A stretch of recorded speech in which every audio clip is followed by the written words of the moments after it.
সুপ্রিয় দর্শক, আজকে একটা নতুন রেসিপি লইয়া আইছি তেল ছাড়া গরুর মাংসের ঝোল আলু দিয়া।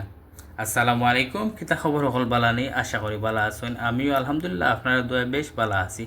তো রেসিপিটা খুব সিম্পল, ইনো তেল ব্যবহার করতাম নাই, হালকা মশলা দিয়া আলু দিয়া বানাইমু ঝোল ঝোল। দেশি খানির আলাদা একটা টেস্ট, যত বিদেশি খানি খাই।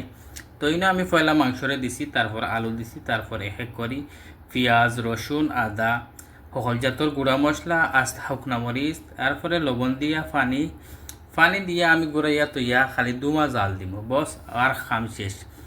আধা ঘন্টা জাল হইব, জাল হয়ে গেলে হয়ে যাব। খুব সুন্দর, খুব শর্টকাট, খাইতে আবার দুর্দান্ত হয়।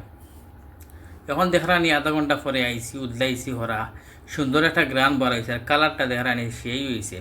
জুল জুল আলু, বড় বড় আলু দিয়া মাংস দিয়ে খাইতে আলাদা একটা মজা, খুব সুন্দর হয়েছে। তো আপনারা কাছে কেমন লাগছে আমার রেসিপিটা অবশ্যই কমেন্ট করে জানাইবা। আর খেয়ে হইতে কি দেখরা তাও কমেন্ট করে জানাইবা। আর অনেকে কমেন্ট করতে পারেন ভাই তেল দিলে না, আসলে সব জিনিসও তেল দিতে হয় না। কিন্তু মাংসের মাঝে প্রচুর চর্বি আছে, এর মাঝে যদি তেল দিইতে বেশি তেল হয়ে দিব, তেল তেলে করবো, খাওয়া যেত না। আর মাংসত একটু তেল না দিলেও ভাল লাগে আমার কাছে। তো সব রেসিপিতে আমি তেল দিই না, আমি সবসময় চেষ্টা করি তেল এবং চিনি ও দুইটা জিনিস কম ব্যবহার করার। এখন খাওয়ার পালা। বাক্কা কয়দিন করে বানাইছি আলু দিয়ে মাংস দিয়ে এইরকম রেসিপি। তো বিশেষ করে বিয়া বাড়ি আমার ফেভারিট একটা খানি আছিল আলু দিয়ে মাংস, বা শিনি বাড়ি গেলে আলাদা একটা মজা লাগতো। তো আজকে নিজে বানাইছি, মন ভরে খাইমু। আর শুক্রবার আইলে একটু স্পেশালভাবেও খাওয়া লাগে, সকল দিন যেমন তেমন খাই।